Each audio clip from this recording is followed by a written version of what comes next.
Figure out a higher way to hold the key.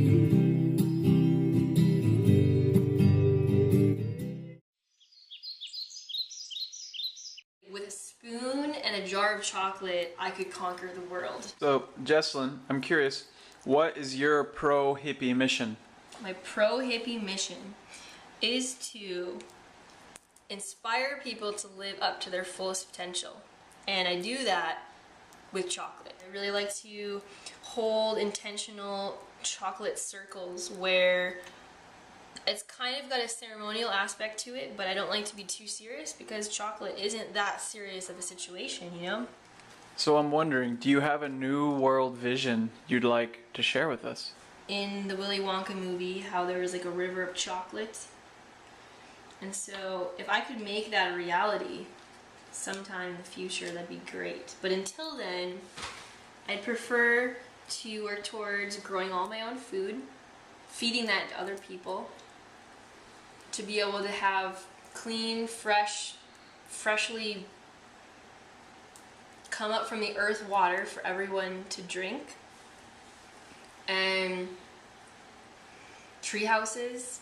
I think people should live in tree houses. Ewok style or Lothlorien from Lord of the Rings? Both. What about Swiss Family Robinson? Oh yeah, that was my #1 movie growing up as a kid. I've seen that movie hundreds and hundreds of times, and they basically based my idea of what we will have in the future off of that movie. I've been starting to have dreams where it's not just like a lucid dream, and it's not just a colorful dream, and it's not just a dream that I really remember, but it's a dream where I feel like I am having like prophetic visions of where we're headed as a human species. And like recently I had a dream where it wasn't necessarily beings from another place, but maybe more evolved experiences of us now were showing me how we were going to communicate and interact with each other in the future, and that like this concept of monetary wealth or having not didn't exist anymore. There was no such thing as like lack of food or lack of water. Like everyone was supported because when you needed something or wanted it, it became your reality. You know, it was instant manifestation of what serves you the most.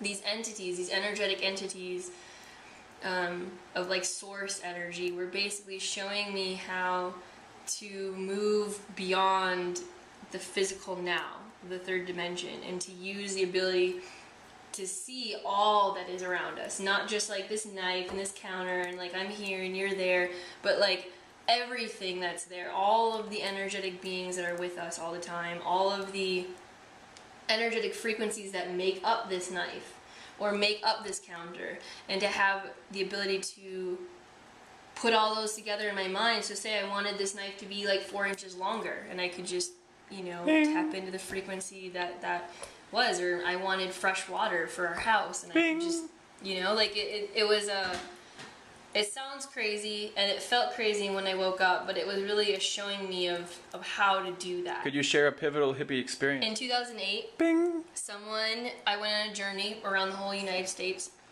and I'd heard things from people. I was an angry person. I was like a hipster artist kid, and it was the first time that someone had asked me like who I truly was, and to look at the identity that I had attached myself to, if that really was me. And people had asked me that before, and I'd heard that before, but it wasn't until, for some reason, this moment, July 14th, 2008, that like clicked, and I realized everything that I'd ever thought I was just some idea that I was attached to, and that I could be whoever I wanted to be, regardless of how people thought I was, or whatever that reflection was, because I created that reflection. I made them reflect with me in a certain way based on who I thought I was. And so from that moment until this moment, I've consistently reorganized my identity so that it's something that serves me and makes those around me and myself like happy and fulfilled. That moment is where like it basically was the last Jenga block, and everything fell, and the identity I had fell. Each other through a